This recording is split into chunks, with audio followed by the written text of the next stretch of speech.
Assalamualaikum warahmatullahi wabarakatuh. Kali ini saya akan membahas mengenai tutorial penggunaan sistem pembelajaran daring Gnomio.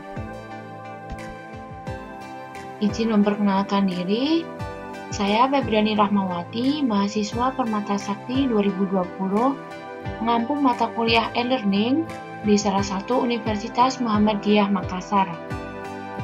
Dosen pengampu Bapak Nasir, Sarjana Pendidikan, Magister Pendidikan. Mungkin dari teman-teman juga bertanya-tanya, apa sih Gnomio itu? Gnomio itu merupakan platform gratis dari LMS Moodle yang dapat digunakan untuk pembelajaran daring e-learning oleh dosen maupun mahasiswa. Nah, kali ini saya akan membahas mengenai cara penggunaan registrasi Gnomio. Yang kedua ada cara penggunaan Gnomio sebagai pengajar, dan yang ketiga cara akses Gnomio sebagai siswa. Nah, untuk linknya kita bisa mengaksesnya di https://www.gnomio.com. Nah, untuk yang langkah pertama nanti kita bisa registrasi dulu di Gnomio. Kita ketikkan di Google gnomio.com. Seperti ini.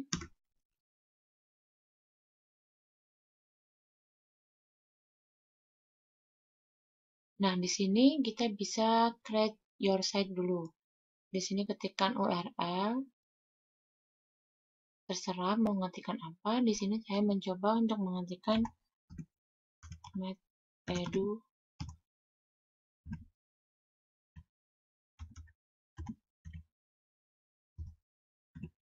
Nah, seperti ini membuat URL-nya, lalu kita masukkan email yang aktif biar nanti kita dapat info melalui email untuk login ke site kita. Nah, ini setelah itu kita klik create site. Nah, di sini tandanya udah membuat URL-nya. Sekarang kita buka email. Kita buka email kita. Email nanti akan muncul seperti ini. Setelah itu kita klik site-nya. Nah, di sini udah ada username dan password-nya. Kita klik di model site-nya.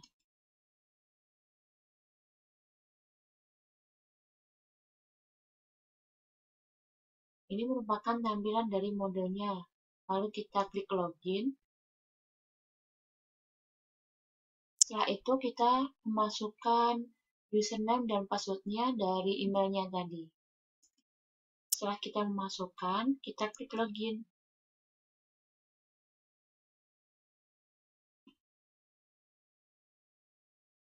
Nah, kita sudah masuk di Gnomio-nya. Seperti ini tampilannya, masih kosong. Untuk mengelola web Gnomio ini, kita klik Site Administration. Di Administration ini terdapat banyak sekali peraturan yang bisa kita gunakan. Nah, yang pertama kita pilih Appearance.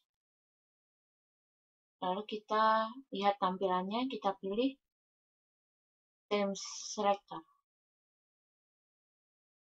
Nah, di sini kita bisa mengatur tampilannya. Kita pilih salah satu dari temanya.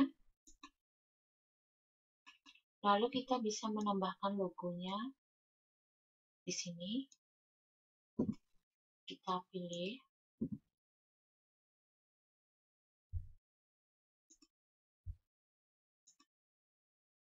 Oke, lalu upload this file. Lalu kita juga bisa menambahkan kompak logonya. Di sini kita pilih drag, upload file. Kita pilih file. Lalu kita tekan upload this file. Dan di sini akan muncul gambarnya. Lalu kita save change.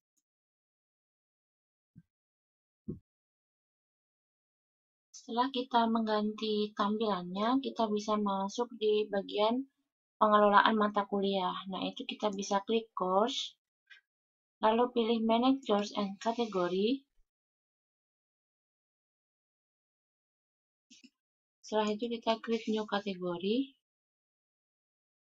Nah, di bagian ini kita bisa mengetikkan bagiannya kategorinya, misalkan kelas 10 MIPA. Lalu kita bisa klik kategori. Setelah itu kita bisa klik new course-nya. Kita masukkan mata pelajarannya, namanya apa. Kita pilih matematika peminatan.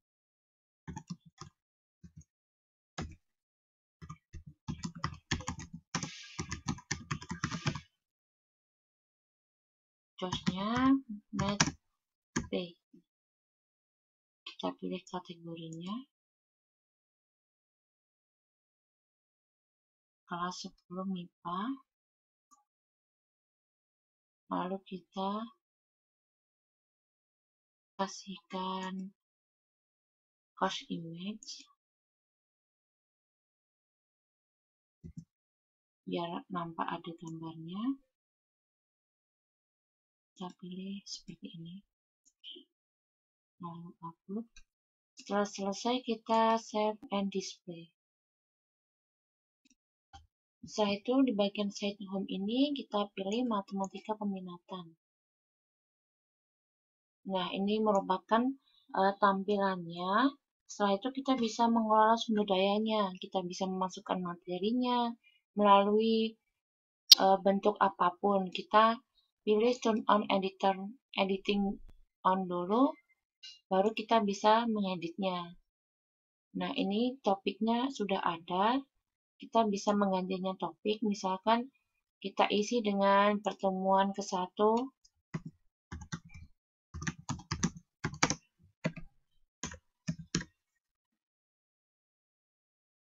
dan selanjutnya. Nah, untuk menambahkan isinya, kita bisa pilih di add an activity. Nah, di sini ada berbagai pilihan. Misalkan kita bisa memasukkan materinya berupa file. Kita klik file. Lalu kita bisa masukkan, misalkan materinya berupa di kelas 10 itu ada persamaan eksponen. Lalu kita bisa masukkan materinya. Kita masukkan materinya di sini. Kita pilih upload.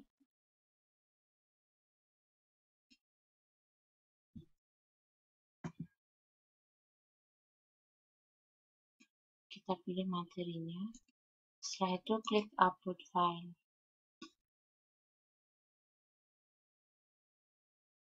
Kita bisa juga menambahkan di bagian deskripsinya, misalkan silakan.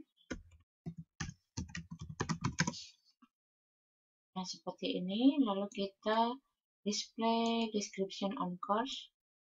Nah, ini kita bisa mengatur di bagian icon-nya apa yang tertampilkan. Ini di data sebelumnya. Activation complete, kita bisa pilih bagian aktivitas selesai jika siswa sudah mengaksesnya, lalu kita pilih save and display. Nah, seperti ini. Jadi materinya sudah ada dalam bentuk PowerPoint. Selanjutnya kita bisa juga menambahkan materi dalam bentuk lainnya.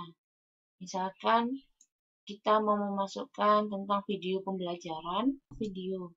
Kita bisa pilih P. Setelah itu kita pilih misalkan video seperti ini, lalu kita deskripsikan video pembelajaran. Jadi terserah mau diisi seperti apa. Kita klik display, baru kita pilihkan kontennya. Kita bisa masukkan linknya. Seperti ini, kita klikkan, klik open window, and klik link. Setelah itu, kita bisa mengatur di bagian activitiesnya. Bisa kita pilih show ini setelah mengaksesnya, lalu kita pilih save and display. Nah, untuk videonya seperti ini. Nah, di sini sudah tertampilkan bentuk videonya. Jadi bisa diakses melalui link YouTube. Atau kita bisa menggunakan aktivitas lainnya. Kita bisa pilih mengenai lesson. Kita bisa menggunakan ini. Ini juga bisa. Kita misalkan namanya materi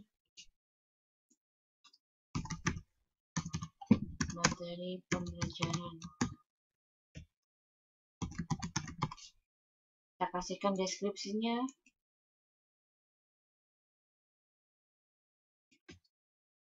Silahkan diakses video ini. Lalu kita tambahkan linknya. Dari YouTube kita kopikan. Klik link. Nah, aktivitasnya kita bisa ganti.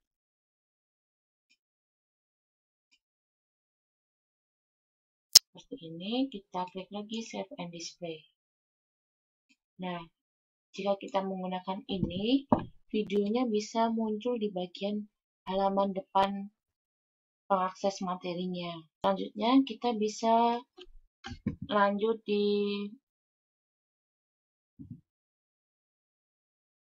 aktivitasnya, bisa dengan penugasan maupun kuis, juga bisa forum. Kita bisa juga membuat forum diskusinya. Di sini kita mengetikkan forum diskusi. Misalkan apabila ada yang belum jelas, bisa didiskusikan. Kita display, kita pilih. Ini ada berbagai pilihan. Kita bisa milih single discussion, juga bisa memilih antara satu sama lain, atau Q&A, atau standar forumnya juga bisa. Setelah itu ini kita bisa atur bentuknya seperti apa. Lalu kita pilih save and display. Nah, seperti ini. Jadi nanti siswa dapat memulai diskusinya. Atau dari pengajar juga bisa memulai terlebih dahulu. Selanjutnya kita bisa menambah aktivitas lain mengenai penugasan. Nah, itu kita bisa pilih assignment untuk penugasan.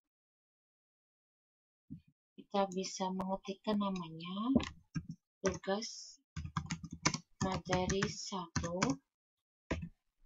Lalu kita bisa mendeskripsikan peraturannya, tulis di kertas, lalu scan dan save PDF, misalkan begini. Lalu kita pilih filenya tentang penugasannya, misalkan seperti ini. Kita upload, dan di sini kita bisa memilih waktunya. Misalkan waktunya kita batasi dari tanggal 23 Januari sampai 10 Januari. Setelah itu kita pilih submission types-nya. Kita pilih file types. Di sini ada pilihannya. Setelah itu kita pilih restrict-nya. Setelah mengakses materi pembelajaran dan lain sebagainya, aktivitas complete-nya bisa kita ubah sesuai keinginan kita. Setelah itu pilih save and display. Nah, tampilannya akan ada seperti ini. Jadi tanggal telatnya, deadline-nya seperti ini. tentang penugasan. Untuk selanjutnya, kita bisa menambahkan kuis. Kita bisa klik kuis. Kita bisa namai kuisnya kuis 1. Kita bisa menuliskan deskripsinya. Setelah mempelajari, silakan kerjakan kuis ini. Kita display, kita mengatur timingnya. Bisa dibatasi, bisa enggak. Kita bisa membatasinya sampai tanggal 28 misalnya. Time-nya kita bisa ngatur juga, bisa dikerjakan dalam waktu berapa jam. Misalkan bisa dikerjakan dalam waktu 5 jam aksesnya. Itu juga bisa. Kita bisa mengatur restrict aksesnya seperti tadi, activities completion-nya, dan setelah itu, setelah selesai, kita pilih save and display. Nah, setelah itu kita bisa pilih edit quiz. Lalu kita bisa nambahkan pertanyaannya. Kita bisa memilih di antara kuesinya ada pilihan ganda, ada benar salah, ada menjodohkan, maupun ada jawaban singkat atau esai, soal random. Kita mencobanya yang esai. Kita pilih add. Lalu di sini kita bisa masukkan soal. Kita bisa masukkan soalnya. Misalkan untuk soalnya, setelah itu kita pilih responnya, kita pilih allow ini, kita pilihkan 1, bisa dengan upload file, juga bisa dengan diketikkan ya. Seperti ini. Kita pilih save change. Nah, setelah itu kita bisa menambahkan soal yang lainnya. Add new question. Lalu kita pilih nama soal kedua. Di sini kita bisa menambahkan soal dalam bentuk gambar. Ini tampilannya. Di sini kita bisa pilih kalau attachment-nya bisa save change. Setelah selesai, kita bisa mengatur nilainya maksimum, misalkan nilainya 100. Kita ketikkan save. Untuk menambahkan peserta, kita bisa klik Site Administration, lalu kita pilih User, Upload User. Nah, di sini kita menampilkan file dalam bentuk CFC.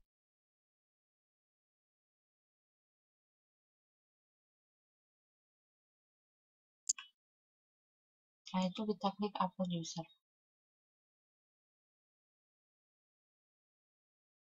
Nah, seperti ini untuk username-nya, password-nya, namanya sudah keluar. Nah, setelah itu kita pilih untuk pengaturannya, di-send melalui email, atau untuk pilihannya passwordnya tidak usah diubah juga bisa, tergantung nanti kalian mintanya seperti apa.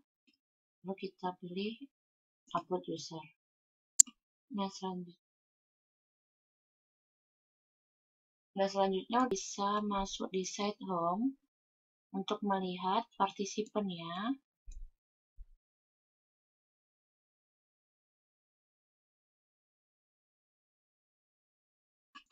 Kita pilih bagian partisipan.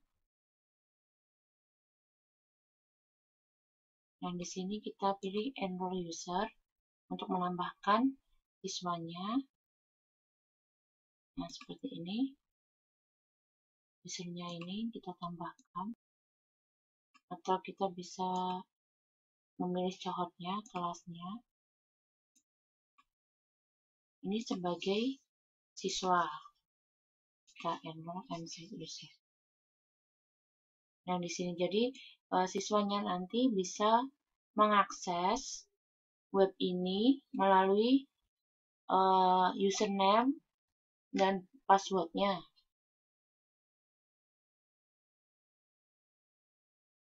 Untuk selanjutnya yaitu cara siswa dalam mengakses sistem pembelajaran daring ini. Yang pertama kita mengetikkan linknya. Yang sudah diberikan oleh guru. Setelah itu kita juga memasukkan username dan passwordnya yang telah didaftarkan sebagai siswa.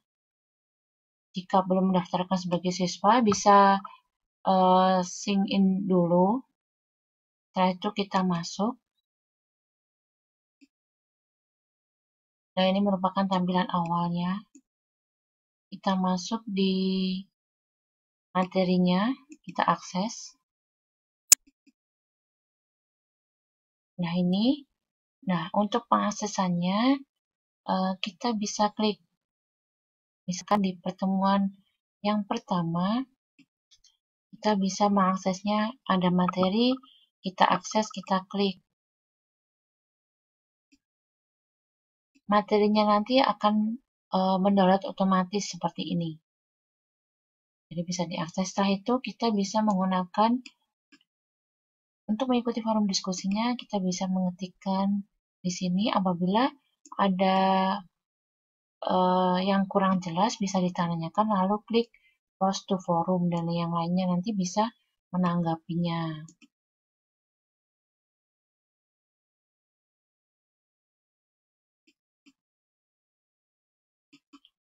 Nah, selanjutnya gimana pengerjaannya, gimana kita coba pengerjaan kuis.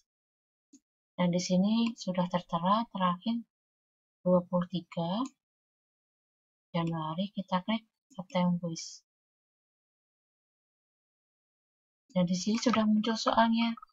Setelah itu jika kita menjawabnya bisa diketikkan langsung di sini, di bagian kolom jawaban. Setelah itu kita lanjut next page. Jika udah selesai, misalkan kita jawab 2x masih sama dengan 3. Setelah itu kita next page.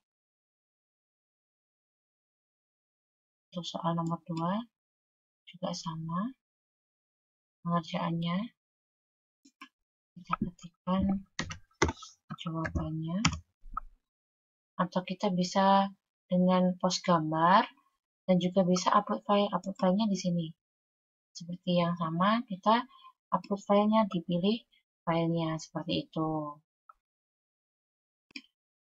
Nah, setelah selesai pengerjaannya, kita klik finish attempt. Nah, di sini kita sudah menjawabnya, lalu kita klik submit and finish. Kalau kita sudah selesai mengerjakannya seperti itu. Nah, nanti jawabannya itu akan keluar. Di pertemuan selanjutnya ada materi dalam bentuk video. Jadi kita bisa mengaksesnya melalui YouTube-nya seperti ini, ada tampilannya. Untuk selanjutnya juga ada tentang penugasan materi, sama halnya dengan kuis. Penugasan materi ini kita bisa menguploadnya materi melalui Add Submission. Di sini kita bisa memasukkan materinya. Kita klikkan.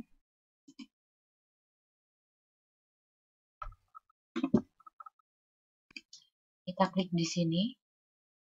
Lalu kita upload filenya. File tugas kita.